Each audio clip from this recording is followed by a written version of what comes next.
हर दिन एक भिखारी दरवाजे के पास आकर भीख मांगता था और घर का मालिक हमेशा घर के बाहर आते ही उसे देखकर फिर जाया करता। कई बार उसके लिए गालियां भी बकता। वो कहता, तू जिंदा ही क्यों है? पूरी जिंदगी ऐसे ही भीख मांगेगा क्या? धरती का बोझ क्यों बना बैठा है? और कभी कभी उस भिखारी को गुस्से में वह धक्का भी मार दिया करता।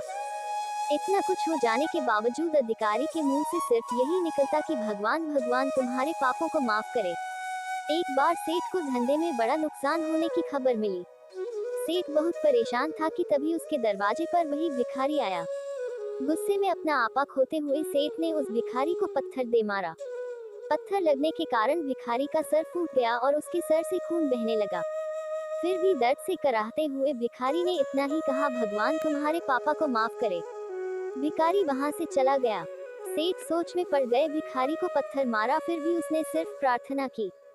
सेठ का गुस्सा शांत हुआ, शेर का मन शांत हुआ। भिखारी का रहस्य जानने के लिए सेठ ने भिखारी का पीछा करना शुरू कर दिया। भिखारी जहाँ जहाँ जाता सेठ उसके पीछे जाता। सेठ ने देखा कि कोई उसको खाना देता, कोई उसको मारता, कोई अपमानित करता तो कोई गाली देता।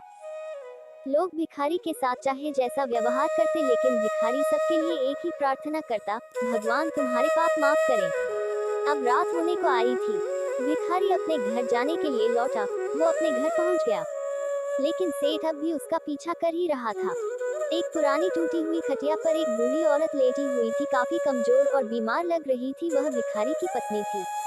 अपने पति को वापस आता देख वह खाट से उठ खड़ी हुई। पत्नी ने अपने पति के भीख वाले कटोरे में देखा, उसमें सिर्फ आधी बासी रोटी थी। उसे देखकर वह बोली, आज बस इतना ही मिला, और हाँ, आपके सिर से खून निकल रहा है, ये चोट कैसे लगी? बूढ़ा भिखारी बोला, आज बस इतना ही मिला, किसी ने कुछ दिया ही नहीं।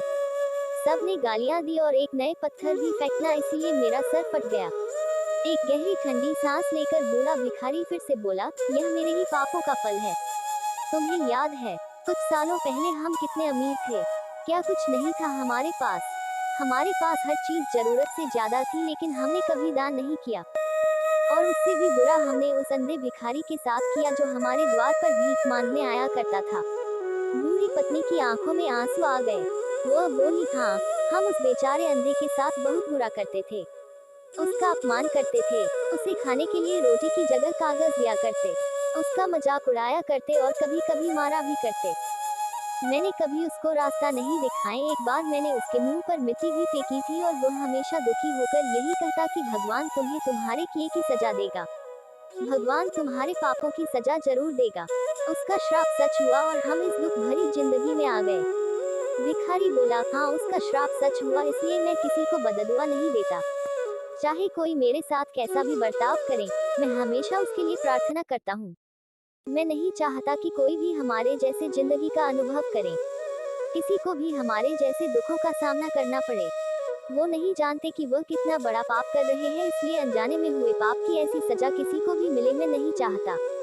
सेठ वहीं पर छुपकर यह सारी बातें सुन रहा था। उसे सब कुछ समझ में आ गया था। भिखारी और उसकी पत्नी ने वह आधी रोटी मिल बांट कर खाई और भगवान को धन्यवाद बोलकर सो गए। अगले दिन बड़ा भिखारी फिर से भीख मांगने गया। सेठ के घर के पास जाते हैं। सेठ ने पहले से गरम रोटियां उसके लिए निकाल कर रखी थी। उसे देते हुए सेठ विनम्रता से बोला, माफ कर दीजिए बाबा, उससे बहुत बड़ी गलती हो गई। बूढ़ा भिखारी बोला, भगवान तेरा भला करे। इतना कहकर वह आगे निकल गया। इस कहानी से जो सीख लेने लायक है वह बड़ी ही सिंपल है कि आदमी चाहे किसी के बारे में बुरा कहे या भला करे, लेकिन भगवान सिर्फ कर्म के हिसाब से उसको फल देता है। क्या हुआ अगर भगवान नहीं दिखता है, लेकिन ये बात बिल्कुल सच है, उसके खाते में सबका हिसाब बहुत बहुत पक्का होता है। इसलिए जब किसी के लिए कुछ भी करो तो अच्छा ही करो।